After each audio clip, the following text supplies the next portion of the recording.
मुल्क से दहशतगर्दी के खात्मे का आज़म कौमी सलामती की पार्लिमानी कमेटी का इजलास कल तलब। वज़ीर-ए-आज़म शहबाज शरीफ के स्पीकर कौमी असम्बली को एडवाइस। इन कैमरा इजलास में सिक्योरिटी सूरत हाल पर ब्रीफिंग दी जाएगी। अस्करी क़यादत पार्लिमानी कमेटी को मौजूदा सिक्योरिटी सूरत हाल से आगाह करेगी। तमाम पार्लिमानी लीडरान और नामजद नुमाइंदे शिरकत करेंगे।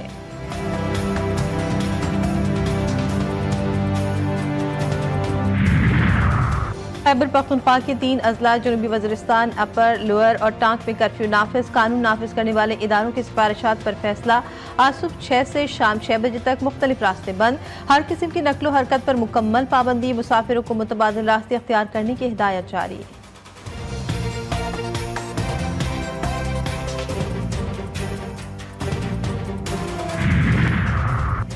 और पहले T20 में बदतरीन कारकर्दगी, दूसरे मैच में अजाले की तैयारी। कौमी स्क्वाड क्राइस्टचर्च से डुनेडन के लिए रवाना। पाकिस्तान और न्यूजीलैंड के दरमियान दूसरा T20 मैच कल होगा। मैच मकामी वक्त के मुताबिक 2:15 पर शुरू होगा।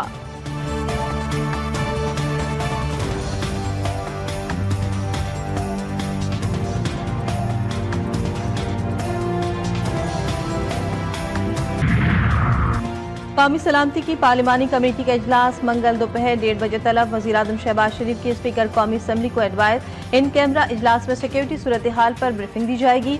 अस्करी क़यादत पार्लिमानी कमेटी को मौजूदा सिक्योरिटी सूरत हाल से आगाह करेगी। इजलास में तमाम पार्लिमानी लीडरान और नामजद नुमाइंदे शिरकत करेंगे। मुतालिका विफाकी बुज़रा भी इजलास में शिरकत करेंगे।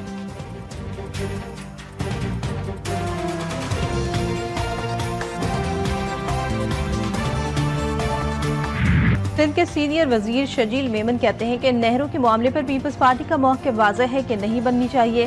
पीपल्स पार्टी दरियाए सिंध का 1 इंच पानी भी कम नहीं होने देगी। सदर मुमलिकत ने भी कहा कि दरियाए सिंध पर नई नहरें नहीं बननी चाहिए।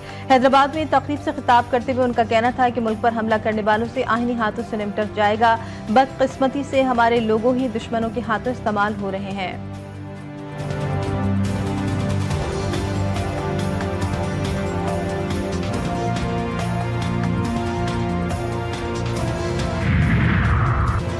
नहरों के मामले पर लोग ऑन बोर्ड हैं। सिंध के हक पर डाका नहीं डालना चाहिए। चेयरमैन MKM पाकिस्तान आलिफ मकबूल सिद्दीकी कहते हैं मेरी और तेरी का नहीं, ये पाकिस्तान का मामला है।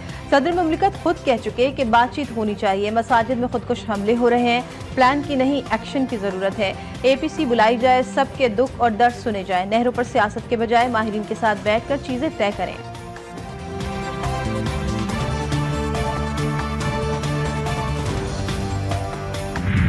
सूबे में इन मंसूबों पर तवज्जो दी जाए जिनसे रेवेन्यू हासिल हो सके। सूबाई हुकूमत ने इजाफी टैक्स लगाए बगैर रेवेन्यू में इजाफा किया। वज़ीर आला खैबर पख्तूनख्वा अली अमीन गंडापुर का तकरीब से खिताब। कहा हमने इजाफी कर्ज नहीं लिया और कर्जों की अदायगी को भी मुमकिन बनाया। 2028 से KP 250 मेगावाट बिजली पैदा करना शुरू कर देगा। दहशतगर्दी, अमन व अमान की सूरत हाल सूबे का बड़ा मसला है।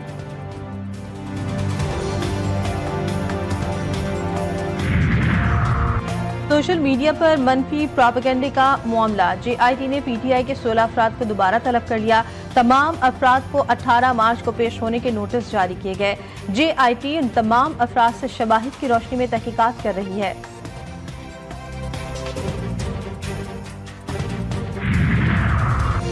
कराची पुलिस जुए के अड्डों की सरपरस्त बन गई। थाना गुलबर्ग की हदूद में रिहायशी मकान में जुए के अड्डे चलने लगे। GTV न्यूज जुए के अड्डे के मंजर आम पर ले आया। रेहान नामी शख्स के अड्डे से करप्ट एहलकार अपनी मुठ्ठियां गर्म करने में मगन।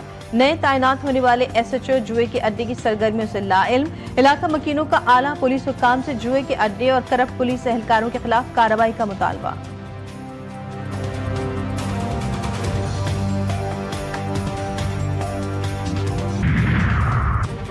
मंगेतर से मुबैना झगड़ा, लड़की ने खुदकुशी कर ली। कराची के इलाके लाल खास लंडा बाजार के करीब फ्लैट से लड़की की फंदा लगी लाश मिली। मुतवफ़िया की शनाख्त 17 साला सिमरा के नाम से हुई है जो मेडिकल की तालिबा थी। लाश कानूनी कार्रवाई के लिए सिविल अस्पताल मुंतकिल। कराची के इलाके बल्दिया टाउन में अफसोसनाक वाकया। रांगड़ मोहल्ला में राशन की तकसीम के दौरान भगदड़ मच गई। वाकई में एक खातून जा भाग, 5 जख्मी। निजी NGO की जानिब से राशन तकसीम किया जा रहा था।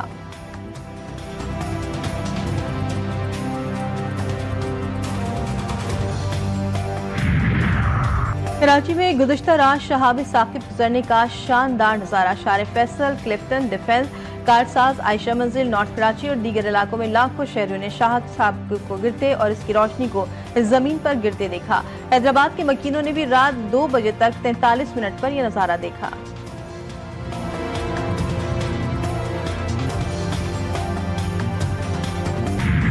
सल्लल्लाहु अलैहि वसल्लम ने ख़ुद आप अलैहिस्सलाम के बारे में इरशाद फरमाया कि हसन और हुसैन जन्नती नौजवानों के सरदार हैं। आपकी एक बहुत ख़ास और अहम बात यह है कि वो तमाम तर आयात मुक़द्दसा जो अहले बैत अलैहिमुस्सलाम के बारे में अल्लाह ताला ने कुरान मजीद में नाज़िल फरमाई हैं, चाहे वो आयत मवद्दत हो कि क़ुल ला असअलुकुम अलैहि अजरा इल्लल मवद्दत फ़िल क़ुरबा, या आयत मुबाहला हो या आयत किसा हो, तो आप गौर कीजिए कि इन तमाम तर आयात मुक़द्दसा में अल्लाह तबारक व तआला ने जिन मुबारक हस्तियों को कुरान मजीद में खुसूसी तौर पर ज़िक्र फरमाया, तो उनमें एक मुबारक हस्ती हज़रत इमाम हसन अलैहिस्सलाम। 15 रमज़ान मुबारक, नवासे रसूल सल्लल्लाहु अलैहि वसल्लम, जिगर गोशे बतूल सल्लल्लाहु अलैहि वसल्लम, हज़रत इमाम हसन अलैहिस्सलाम का यौम विलादत। GTV न्यूज़ की रमज़ान ट्रांसमिशन में उम्मे कराम की आप अलैहिस्सलाम की सीरत पर गुफ्तगू, सहर इफ्तार में तिलावत कलाम पाक व नात रसूल मक़बूल सल्लल्लाहु अलैहि वसल्लम की पुरनूर महफिल। शेफ़ गुलजार ने सिखाए आज भी मज़े मज़े के रमज़ान पकवान। वक्त कम, मुकाबला सख्त, ईद की शॉपिंग में मजीद तेजी आ गई। मुल्क भर के मार्केटों में खरीदारों का रश। खवातीन मैचिंग की चूड़ी, चप्पल और ज्वेलरी के लिए परेशान। नौजवान भी मुनफरिद नजर आने के लिए बेहतरीन सूट की तलाश में। बच्चों की खरीदारी भी जोर शोर से जारी। दुकानदारों को सर खुजाने की फुर्सत नहीं।